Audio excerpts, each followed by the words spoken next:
میں جب یہاں آپ کے شہر میں آیا تو ایک صاحب نے مجھے بتایا کہ ہم بھی پنجابی ہیں، سندھی ہیں، اور مولانا سے گفتگو کرتے ہوئے ابھی پتہ لگا کہ اس علاقے کا نام مالوا ہے۔ مالوا ایک خطے کو بولتے ہیں، وہ ایک ضلع نہیں ہوتا، اس میں بہت سارے شہر ہوتے ہیں۔ تو ہم جس شہر میں رہتے ہیں وہ بھی مالوا ہے۔ لدھیانہ، فیروز پور، پٹیالہ، سرہند، راجپورہ، وہ بھی مالوا ہے۔ تو اس نسبت سے سب سے پہلے پیارے نبی حضرت محمد رسول اللہ صلی اللہ تعالی علیہ وسلم کی شان اقدس میں کسی مالوی نے کہا ہے کہ جتھے میرے حضور دے قدم لگے صلی اللہ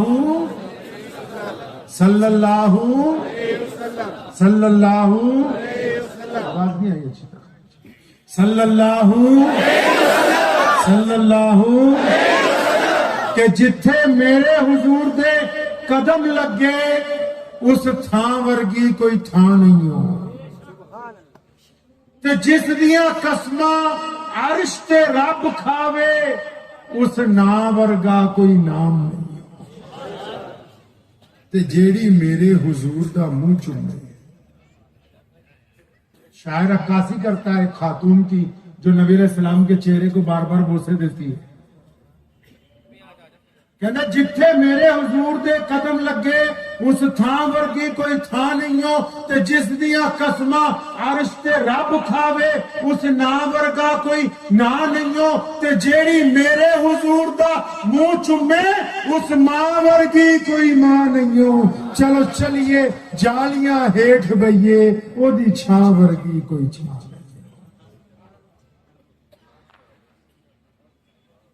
کہ سلام پیش کیا ہے پیارے آقا صلی اللہ علیہ وسلم کو، وہ کہتا ہے کہ ہو لاکھوں سلام اس آقا پر، ہو لاکھوں سلام اس آقا پر، ظلم لاکھوں جس نے توڑ دیے، دنیا کو دیا پیغام سکون، طوفانوں کے رخ موڑ دیے۔ اس محسن عالم نے دنیا میں کیا کیا نہ دیا انسانوں کو، دستور دیا، منشور دیا، نئی راہیں دی، نئے موڑ دیے۔ پیارے پیغمبر جناب محمد صلی اللہ علیہ وسلم مکہ المکرمہ میں موجود ہیں، اور آپ علیہ السلام نے اپنے دین کی تبلیغ شروع کی ہے، لوگوں کو بتانا شروع کیا ہے۔ تو آپ علیہ السلام ایک گلی میں سے گزر رہے ہیں تو دیکھتے ہیں کہ اس گلی میں ایک دروازے کے اوپر جو باہر دروازے میں گھر کا حصہ بنا ہوا ہے باہر کا، وہاں ایک غلام آٹا پیس رہا ہے، گیہوں پیس رہا ہے، لیکن اس کی آنکھوں سے زاروں قطار آنسو جاری ہے۔ محمد علیہ السلام نے اس غلام کو رک کے پوچھا ہے کہ بھائی تو کام بھی کرتا ہے، روتا بھی ہے، روتا کیوں ہے تو؟ کیوں رو رہا ہے؟ اس غلام نے نبی علیہ السلام کو، وہ جانتا نہیں تھا، اور آپ حضرات کو شاید اس بات کا علم نہیں ہے کہ جو لوگ نبی علیہ السلام سے پہلی دفعہ جن کی ملاقات ہوتی تھی، یا جو پہلی دفعہ نبی علیہ السلام کو دیکھتے تھے، وہ اپنے پاس سے نبی علیہ السلام کا ایک نام رکھ لیتے تھے۔ اساتذہ اکرام بیٹھے ہیں، آوا حدیث کی کتابیں پڑھیں، پیارے نبی علیہ السلام کا جو حلیہ مبارک ہے وہ ایک دیہاتی عورت ام معبد نے بیان کیا ہے۔ ام معبد کے گھر جب نبی علیہ السلام گئے، سیدنا ابوبکر صدیق ساتھ میں تھے، اس کے گھر میں کچھ دیر قیام کیا، ان کے گھر میں بکری کا دودھ دھویا گیا، لیکن شام کو